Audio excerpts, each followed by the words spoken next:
하나님의 말씀 열왕기하 4장에서 보겠습니다.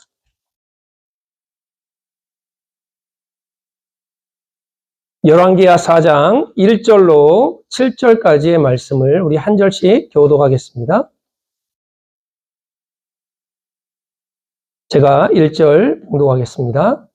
선지자의 제자들의 아내 중에 한 여인이 엘리사에게 부르짖어 이르되 당신의 종 나의 남편이 이미 죽었는데 당신의 종이 여호와를 경외한 줄은 당신이 아시는 바니이다. 이제 빚준 사람이 와서 나의 두 아이를 데려가 그의 종을 삼고자 하나이다 하니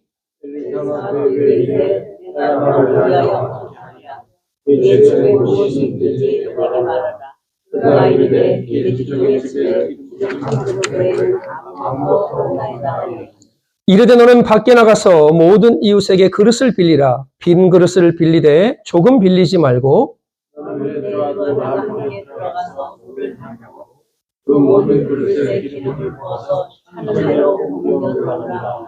여인이 물러가서 그의 두 아들과 함께 문을 닫은 후에 그들은 그릇을 그에게로 가져오고 그는 부었더니 여인이 아들에게 이르되 그릇을 내게로 가져오라 하니 아들이 이르되 나는 그릇이 없나이다 하니 이는 부었더라. 같이 읽겠습니다. 그 여인이 하나님의 사람에게 나아가서 말하니 그가 이르되 너는 가서 기름을 팔아 빚을 갚고 남은 것으로 너와 내 두 아들이 생활하라 하였더라. 아멘.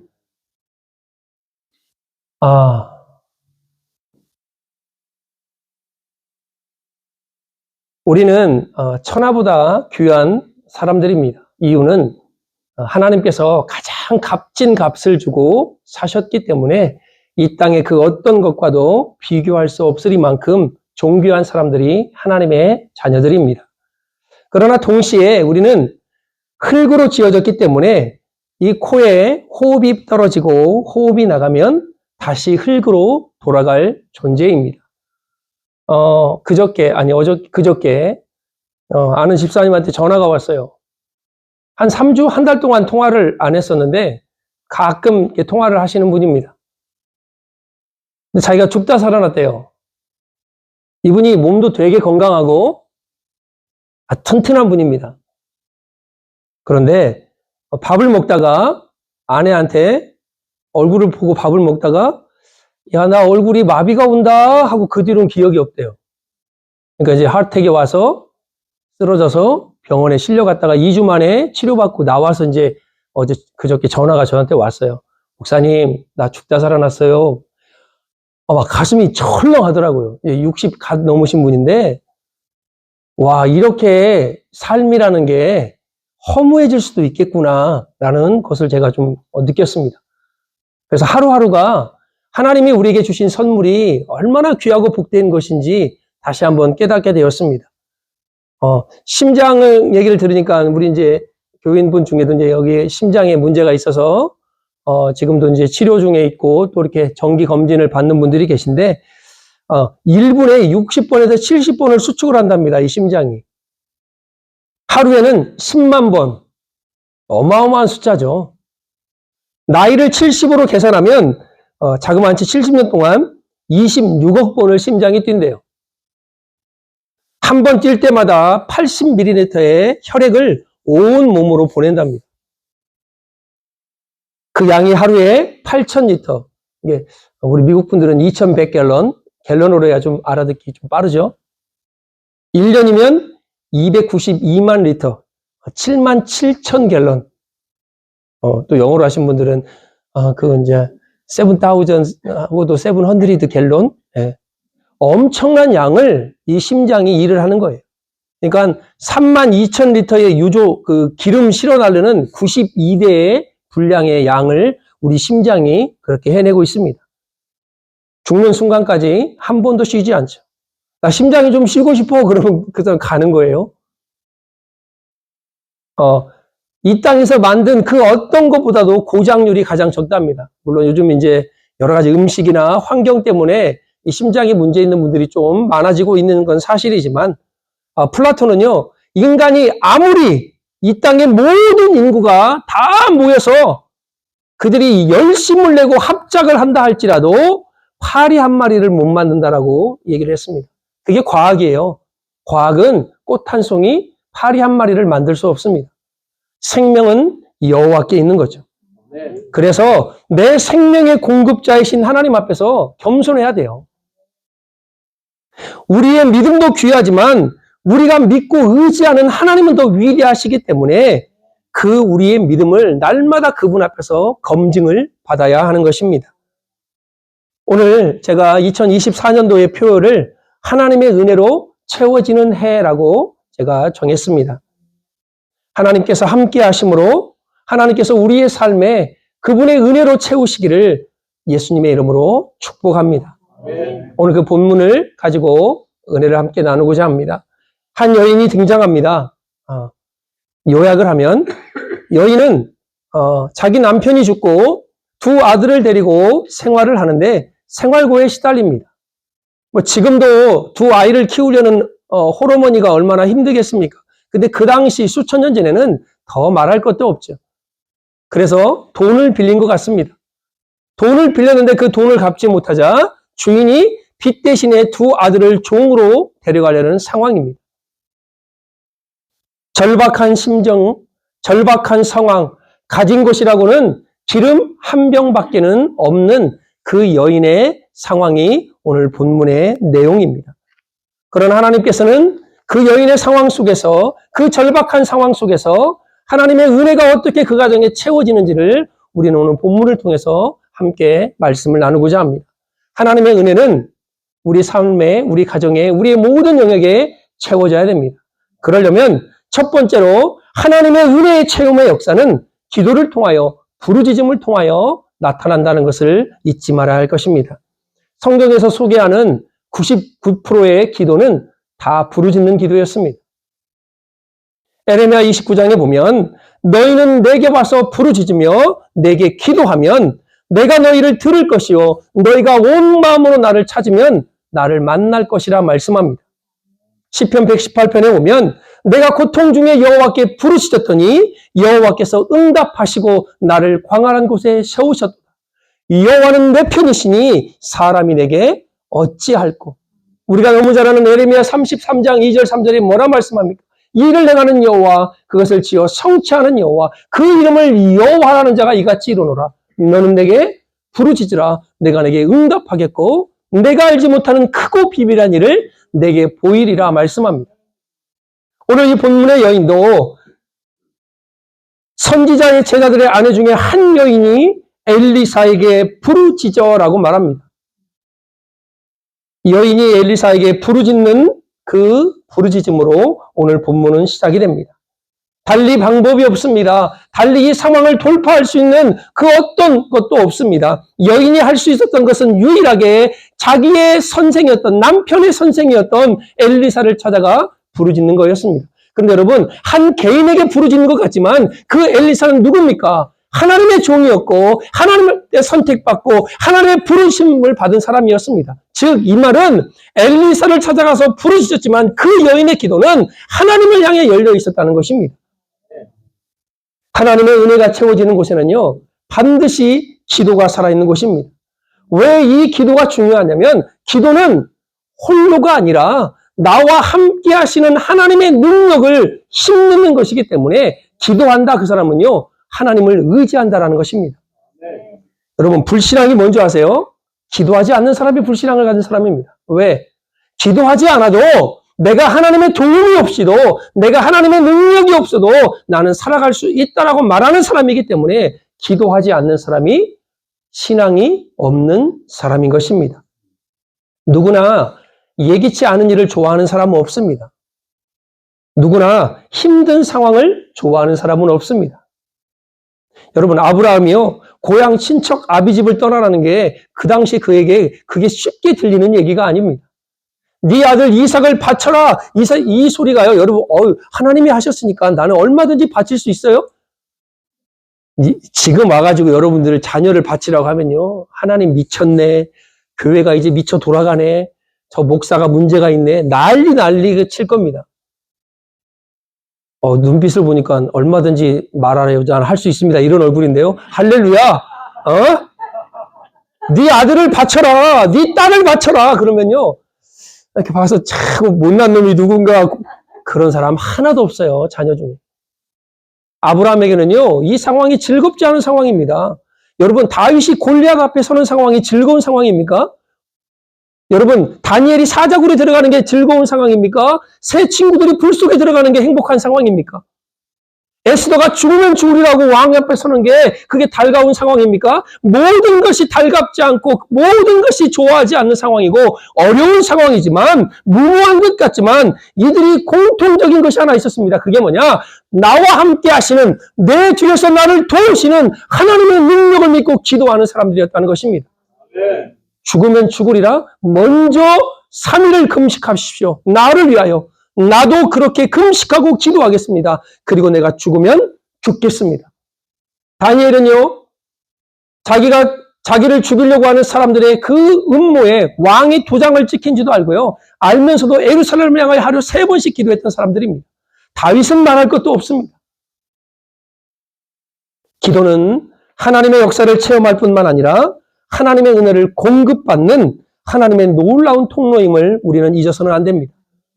여러분에게 제가 올해 기도할 기도 제목을 제게 달라 했습니다. 저는 이제 그 기도를 가지고 1년 내내 기도를 합니다. 300 기도원의 용사 여러분에게 작정서를 제가 나눠드렸습니다. 물론 뭐 1명, 2명이 나올 수도 있어요. 그러나 여러분들이 결단하고 고민을 좀 해야 돼요. 하나님 앞에. 나의 24시간 동안 하나님 앞에 11조라도 우리가 드려야 되지 않겠습니까? 2시간 30분 정도는 하나님을 위해서 써야 되는 거 아니에요? 당신은 목사이시니까 그럴 수 있지만 나는 바빠요, 힘들어요. 그런데 가만히 보면요. 우리가 SNS나 아니면 유튜브나 아니면 TV나 드라마나 아니면 기타 등등등등등 하는 시간들을요, 조금씩만 아껴도 우리의 기도의 시간은 얼마든지 늘어날 수 있습니다. 기도는 하나님의 능력을 체험할 뿐만 아니라 하나님의 은혜를 공급받는 하나님의 은혜가 채워지는 놀라운 통로임을 잊지 마시길 주의 이름으로 축복합니다. 두 번째로 하나님의 은혜가 채워지려면 순종이 필요합니다. 오늘 이 여인에게 흔들리지 않는 확고한 목표가 하나가 있었습니다. 아무리 뒤흔들어도 이 여인의 목표는 바뀌지가 않아요. 그게 뭐냐? 내 2 아들을 종으로 끌려가게 해서는 안 된다라는 확고한 의지와 목표가 이 여인에게 있었습니다. 여인은 약하지만 어머니는 강하다라는 말이 있잖아요. 아마 이 어머니는 이 2 아들이 종으로 팔려가는 것을 막는다면 무엇이든지 할 수 있는 그런 마음이었을 것입니다. 엘리사에 가서 부르짖습니다. 우리 아이들이 이렇게 되게 되었습니다. 아시지 않습니까? 방법을 좀 허락하여 주시옵소서. 엘리사가 말합니다. 내가 너를 위하여 어떻게 하랴? 내 집에 무엇이 있느냐라고 질문을 던집니다. 참 서글픈 대답이 나와요. 기름 1병밖에는 아무것도 없대요. 여러분 이 기름 1병의 의미는요. 몸에다가 1번 바를 양의 아주 작은 양입니다. 그러니까 이 여인은요. 궁핍해도 우리 옛날 어르신 말대로 똥구멍이 찢어지듯이 가난한 거예요. 가난을 넘어서 가난의 초극 가난입니다. 근데 엘리사가 이 여인에게 몇 가지를 지시합니다. 밖에 나가서 빈 그릇을 빌리되 조금 빌리지 말라. 그리고 빌린 후에 2 아들과 문을 닫고 들어가서 그 빈 그릇에 기름을 부으라 말합니다. 여러분 하나님의 놀라운 역사를 체험하기 위해서는요. 우리에게 순종이 필요해요. 하나님의 은혜가 우리 가운데 채워지기 위해서는 여러분과 우리의 삶에 우리의 믿음에 순종으로 무언가를 비워놔야 돼요. 그렇지 않으면 하나님의 은혜가 채워지지 않습니다. 지난주에 성령의 열매를 맺기 위해서는요. 성령 안에서 행해야 된다라고 말씀을 드렸습니다. 나의 삶이 하나님의 은혜로 채워지기 위해서는 나의 욕심, 나의 고집, 나의 미움, 나의 혈기, 나의 교만들이 비워져야 돼요. 여러분 뭔가 비워져야 채워질 거 아닙니까? 순종은 즉각적인 행동으로 이어집니다. 여인은 엘리사의 말에 그 말에 순종해서 그는 즉각적으로 행동을 합니다. 빈 그릇을 빌려오래요. 그러면 우리 좀 생각을 해봐야지 않나요? 여러분, 무언가를 빌릴 때 제가 권사님한테 권사님 저 2,000불만 빌려주세요. 그럼 권사님 잠깐만 생각 좀 해보고요. 너무 커요. 200불만을 깎아요. 그럼 200불이라도 빌릴 때 무언가를 빌릴 때는 나한테 와서 뭔가 채워지는 게 빌리는 거예요. 그런데 엘리사가 여인에게 빈 그릇을 빌려오래요. 아니 기름을 좀 빌려오되 기름 든 병을 빌려와라. 그럼 이 여인이 빌리러 가겠죠. 근데 하나님께서 역사하셔서 그 빌려준 사람들의 꿈에 나타나가지고 빚을 받지 말아라. 빚을 요구하면 내가 너를 데려갈 것이라. 이렇게 역사하면 여인이 얼마나 가슴이 뿌듯하겠습니까? 그런데 빈 그릇을 빌려오래요. 그리고 그 빈 그릇을 가지고 기름을 거기다 부으래요. 어찌 보면 불가능한 일, 어찌 보면 참 허황맹랑한 일을 오늘 이 여인이 엘리사가 여인에게 지시합니다. 그러나 여인은요, 그 지시에 즉각적으로 순종합니다. 우리가 너무나 잘 아는 누가복음 5장에 보면 베드로의 이야기가 나오지 않습니까? 밤이 맞도록 고기를 잡아도 한 마리도 못 잡은 그에게 우리 예수님이 뭐라 말씀합니까? 깊은 데로 가서 그물을 던지라라고 말씀합니다. 베드로가 밤이 맞도록 내가 수고하여도 얻은 것이 없지만 말씀에 의지하여 내가 그물을 내리겠다라고 말합니다. 목수가 어부에게 지금 명령하는 거예요. 수십 년 동안 바다에서 잔뼈가 굵은 사람이 이제 고기 한 마리도 못 잡은 상황인데 예수님이 목수가 와가지고 깊은 데로 가서 그물을 던지래요. 그 당시에는 어업이 발달하지 않아서요. 물고기가 그물 내려오는 거 보면 다 도망가요. 그러니 밤에 그물을 내리는 거예요. 물고기가 모르게. 근데 밤이 맞도록, 즉 새벽이 돼서 아침이 동이 떠서 한 마리도 못 잡았는데 그 동튼 해가 둥둥 떠 있는 그 시간에 물고기들이 그물 내려오네. 다 도망가는 그때에 예수님이 깊은 데로 가서 그물을 던지래요. 그것도. 근데 베드로는요, 변명하지 않았습니다. 내가 밤이 맞도록 수고하였지만 한 마리도 얻지 못했지만 내가 말씀에 의지하여 그물을 내리겠습니다라고 그는 그물을 내린 후에 어떻게 됐습니까?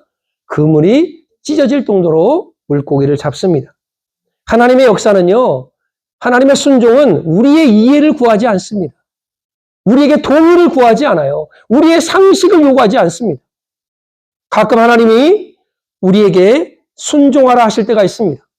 근데 우리는 너무나 지식적으로, 감정적으로, 육체적으로 잴 것들을 다 재봅니다. 그리고 나서 말합니다. 하나님, 이것은 상식 밖의 일입니다. 하나님, 이것은 이성적인 생각이 아닙니다라고 하나님의 역사를 우리는 너무나 단정짓고 끊어버립니다. 오늘 이 여인은 엘리사의 말에 즉각적으로 순종했습니다. 그리고 그 순종의 결과가 어떻게 됩니까? 하나님의 놀라운 역사를 맛보게 됩니다. 하나님의 기적은, 하나님의 역사는 우리랑 타협하지 않아요. 여러분의 믿음을 요구하고 우리의 순종을 요구하십니다. 제가 우리 1월 1일 날 우리가 하나님의 말씀으로 출발을 했잖아요. 그래서 좀 제가 고민한 게 있어요. 하나님, 이제 예배 후에 우리가 무언가를 또 해야 되는데 뭘 하면 좋겠습니까? 성경 공부 이것저것 좀 찾아봤어요. 이 교재가 좋을까? 저 교재가 좋을까? 그런데 이런 생각도 들어요. 우리가 얼마나 많은 성경 공부를 했습니까? 아마 저보다도 더 많이 했을 거예요. 수십 년을 교회 생활하다 보면 이것저것 많은 성경 공부를 합니다. 그 성경 공부를 통해서 우리가 때로는 달라지기도 하고 변화되기도 하고 도전받기도 합니다. 근데 쭉 장기적으로 돌아보면 참 안 바뀌는 것도 우리예요. 그죠? 그래서 이것저것 필요 없다. 하나님 말씀이다. 그래서 제가 며칠 동안 우리 교회에 뭐 성경 통독 강사도 있겠다. 나 그때 깜짝 놀랐어요. 그렇게 잘하실 줄 몰랐어요. 그래서 제가 이 한 장을 이 한 페이지를 읽어보니까 한 3분 20초, 한 4분 정도 걸리더라고요. 이렇게 좀 넉넉하게. 그래서 올해 지금 3월 달까지 네 분의 강사님들과 제가 상의를 안 드렸지만 오늘 말씀드리려고 해요. 매 주마다 한 30분에서 40분 가량을 그냥 성경을 읽어가는 게 제일 좋겠다. 그래서 사도행전부터 요한계시록까지 매주 40분씩을 읽어가면 3월 21일 날 사도행전부터 요한계시록이 다 끝나요. 그러면 아쉽잖아요. 요한복음까지 읽었는데 마태, 마가, 누가를 빼면 또 그분들이 얼마나 섭섭하시겠어. 그렇잖아요? 그래서 요한계시록이 끝나면 마태, 마가, 누가 그분들을 또 한번 읽어봐야 되겠다. 그러면 5월 21일 날 끝나더라고요. 그러면 상반기 하나님의 말씀으로 푹 한번 젖어서 신약을 다 끝내놓고 우리 이제 이따가 말씀 끝나고 찬양하는 게 뭐예요? 반석 위에 세운 집 무너지지 않아요. 말씀 위에 세운 신앙 절대로 무너지지 않습니다. 이 말씀에서 모든 게 나왔어요. 이 안에서 신론, 기독론, 죄론, 이 안에서 성경 공부, 이 안에서 1:1 제자 양육, 이 안에서 제자 훈련, 모든 것이 다 말씀에서 나왔어요. 그러면 말씀으로 돌아가야죠. 그게 우리 장로교 모토 아닙니까? 성경으로 돌아가는 것? 우리 칼빈이 얘기하는 거 아닙니까? 말씀으로 돌아가는 것. 아니, 이 땅의 모든 교회들이 해야 될 그 피치가 아닙니까? 말씀으로 돌아가는 것. 그게 종교개혁입니다. 다른 게 종교개혁이 아니라. 하나님의 체험의 역사는, 하나님의 은혜의 체험의 역사는 부르짖음과 우리의 순종을 통해서 마지막으로 우리의 믿음을 통해서 일어납니다. 여러분, 엘리사가 아마 이렇게 말했으면 더 좋았을 거예요. 이웃에게 가면 너에게 필요한 것을 줄 것이다. 그러니 가라. 이웃에게 갔더니 하나님이 역사하셔서 막 보물도 내어주고 막 이것도 내어주고 막 넘치도록 부어줄 것이다. 그러면 얼마나 감사하고 좋겠습니까? 없는 살림에 빌려오라는 것이 빈 그릇입니다. 하나님은요, 여인의 손에 있는 것을 사용하기를 원하세요. 하나님은요, 우리가 들고 있는 것을 사용하기를 원하십니다. 많은 사람들이 이래요. 하나님, 제가 좀 더 좀 벌면, 하나님, 제가 좀 더 공부하면, 하나님, 제가 좀 더 많은 것을 가지고 있으면 그때 하겠습니다라고 말을 해요. 그러나 하나님은 여러분 지금 있는 모습 그대로를 쓰기를 원하시지. 그러니까 지금 있을 땐 내 것을 드릴 줄 알아야 돼요. 내 시간도, 내 재능도, 내 물질도, 내 건강도 드릴 줄 알아야 됩니다. 하나님, 저 이거밖에 없는데요? 괜찮아. 과부의 2 랩돈도 하나님께서 기뻐 받으시는 겁니다. 하나님, 저 배운 것도 없는데요? 저 악기도 못하고 아무것도 못하는데 너 목소리 크잖아. 하나님, 저 가진 재물 없는데 너 남 섬기고 헌신할 수 있잖아. 내가 가지고 있는 것을 하나님 앞에 드릴 때 하나님이 기뻐하는 것이지, 내가 뭔가 준비가 되면 그때 하겠습니다. 그럼 이제 심장이 멎는 거예요. 그때 되면. 주님 오라 하실 때예요. 우리 인간은요, 채워지지 않습니다. 우리 인간은요, 완성되지 않아요. 왜? 불완전한 존재로 태어났기 때문에, 하나님의 은혜가 없이는 완전해질 수가 없기 때문에 날마다 부족함을 느끼고 살아갑니다. 그래서 예수님이 필요한 거예요. 그 예수님이 우리의 부족을 채우시고 우리를 완전하신 하나님께로 인도하시기 때문에. 그러니까 내가 무언가 완전해서 하나님께 드리려면 시간이 그렇게 여러분을 기다려주지 않습니다. 하나님은 여인의 손에 있는 것을 물으십니다. 너에게 지금 있는 게 무엇이냐? 내 예수님, 엘리사 기름 한 병밖에 없습니다, 하나님. 그 작은 것 하나를 하나님 앞에 드렸더니 하나님의 놀라운 은혜를 경험하게 되는 것입니다. 여러분, 하나님의 능력을요, 내 지식과 한계에 가둬두면 안 돼요. 예수 그리스도의 이름에 능력이 있죠. 우리는 잘 압니다. 그 이름으로 귀신이 벌벌 떨고, 그 이름으로 병든 자가 치료되고, 그 이름으로 눈먼 자, 병든 자, 못 걷는 자, 모든 일이 다 일어서고 하나님의 고침을 받는 놀라운 이름임을 압니다. 그런데 그 이름을 우리는 사용하지 않아요. 안 사용해요. 아픈데 손을 얹고 나사렛 예수 그리스도의 이름으로 명하노니 더러운 질병은 나에게서 떠나갈지어다. 귀신 들린 자를 향해서 나사렛 예수 그리스도의 이름으로 명하노니 악하고 더러운 귀신아 이 아이에게서 떠나가라. 외쳐야 돼요. 선포해야 돼요. 그 이름에 능력이 있기 때문에 내가 믿는 믿음만큼 그 이름은 역사를 나타내게 되어 있습니다. 그러니 그 이름에 한계를 두어서는 안 됩니다. 순종과 믿음은 어찌 보면 하나예요. 순종하기 때문에 믿어지는 것이고 믿기 때문에 순종하는 것입니다. 말로만 믿습니다, 말로만 순종합니다가 아닌 즉각적으로 나의 행동으로 보여지는 것, 그게 바로 믿음과 순종의 결과인 것입니다. 아, 해야 되는데, 아, 하고 싶은데, 아, 그렇게 되고 싶은데. 귀여워요? 해야 되는데, 하고 싶은데, 그렇게 되고 싶은데. 늘 말뿐입니다. 해야 하는 일이라면 해야죠, 빨리. 하고 싶은 일이라면 움직여야죠. 되고 싶은 일이라면, 되고 싶었다면 되고 싶은 만큼 내가 몸부림쳐서 그 일을 이루고 그렇게 돼야 되죠. 그런데 안 하잖아요. 맨 말뿐이에요, 맨 말. 나는 믿음이 약해서요. 나는 그렇게 해야 되는데. 나는 그러고 싶은데. 그러다가 1년, 그러다가 2년, 그러다가 10년, 그러다가 30년. 그러니 그런 고백을 여러분이 입으로 내놨다면 그렇게 하려고 몸부림을 쳐야 됩니다. 그렇게 하려고 내 몸을 움직여야 되고 나의 시간을 투자해야 됩니다. 그리고 가장 중요한 이 언어를 믿음의 언어로 선포해야 됩니다. 여러분, 불평과 부정적인 생각은, 불신앙은요, 감사와 기도와 기쁨을 죽이는 독소입니다. 독소. 또 하나 더 좀 심각하게 나가볼까요? 불평, 불만, 불신앙은요, 하나님을 거역하는 죄악입니다. 왜? 이스라엘 민족이 그러한 습성을 가졌어요.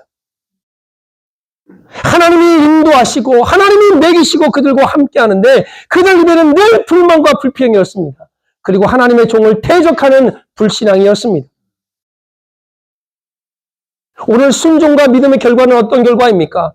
기름을 팔아 빚을 갚고 남은 것으로 내 두 아들과 생활하라 말씀한 고민했던 모든 것들이요 다 해결이 되었습니다.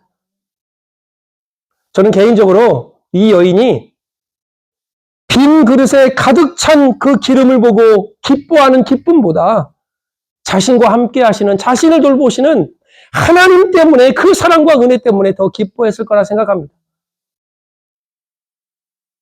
오늘 4장 1절에 보면 여인의 믿음적인 고백 같지만 한탄의 어조가 섞여 있는 말이 여기 등장합니다.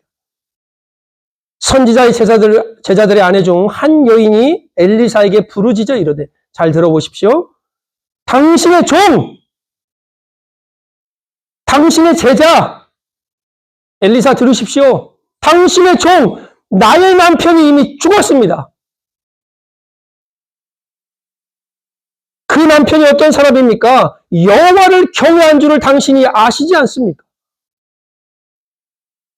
그런데 이제 빚 때문에 내 두 아이를 데려가 그의 종을 삼고자 하나이다. 이 말이 어떤 마음, 저는요, 여인에요, 막, 절박한 막 울부짖음이 들려요. 우린 가끔 이렇게 기도하지 않습니까? 하나님! 내가 하나님을 어떻게 섬겼는데? 내가 하나님 앞에 어떻게 헌신했는데? 내가 하나님의 교회를 위해서 어떻게 내가 봉사했는데? 왜 나한테 이러십니까? 가끔 그런 기도하지 않나요? 오늘 여인이 그런 기도입니다. 원망과 서운함이 그 안에 섞여 있어요. 당신의 종, 당신의 제자였던 우리 남편이 죽었습니다. 그것도 내가 마음이 아픈데 우리 남편이 여호와를 경외한 줄을 당신이 아시지 않습니까? 그런데 지금 두 아들까지 종으로 팔려가게 되게 생겼습니다. 그 마음을 갖고 있던 이 여인에게 아마 하나님은 내 편이 아닐 거라 생각했을 겁니다. 하나님은 우리 가정을 떠나 있을 거라 생각했을 것입니다. 하나님은 더 이상 내 가정을 돌보지 않을 거라 생각했을 것입니다. 그러나 이 여인이 엘리사를 통하여 빌려온 그 빈 그릇에 기름이 가득 찼을 때, 그것으로 빚을 갚고 자기 아들과 생활했을 때 그 여인의 그 기쁨보다 더 큰 기쁨은 하나님이 나와 함께 하시는구나. 나를 떠난 줄 알았던 그 하나님이 나를 인도하시고 나를 보호하고 계시구나. 그 은혜에 더 기뻐했을 거라 저는 믿습니다. 여러분, 오늘 엘리사를 통해서 보여준 이 기적은 오늘날 우리가 살아가는 이 어두운 시대에도 동일하게 일어날 수 있는 사건입니다. 하나님의 은혜로 채우심을 받기를 원하십니까? 그럼 우리는 믿음과 순종으로, 기도로 우리의 그릇을 준비해야 될 것입니다. 준비한 양만큼 채워진다면, 빌려온 그릇에 기름이 다 차고 날 때 그 기름이 그쳤다면 많이 빌려야 되죠. 많이. 욕심을 내라는 거예요. 영적인 욕심을. 제가 늘 얘기하잖아요. 세상 것에 욕심내서 좀 이렇게 비참해지지 말고, 좀 막 치졸해지지 말고, 영적인 욕심을 내세요. 하나님 앞에 기도하는 시간, 하나님 앞에 말씀 보는 시간, 하나님을 찬양하는 시간을 내가 더 많이 하겠다. 하나님 앞에 헌신하는 시간을 내가 더 많이 하겠다라는 그런 영적인 욕심을 가지시기를 주의 이름으로 축복합니다. 2024년 하나님께서 우리의 삶에 어떤 것으로 채워지기를 원하십니까? 하나님, 저는 신앙의 성숙을 원합니다. 하나님, 기도의 응답을 원합니다. 성령의 열매를 원합니다. 전도의 열매를 원합니다. 시험을 이기고 강력한 그리스도의 군사로 세워지기를 원합니다. 주님 앞에 순종하며 힘차게 하나님의 일을 사역하는 사역자로 감당하기를 원합니다. 만약에 그렇게 기도했다라면 그것에 맞게 여러분의 그릇을 준비하시고, 조금 준비하지 말고 빌리되 많이 빌려서 여러분의 빌린 그릇만큼, 여러분이 준비한 그릇만큼 하나님의 은혜로 가득 채워지는 한 해가 되어지기를 우리 주 예수 그리스도의 이름으로 축복합니다. 기도하겠습니다.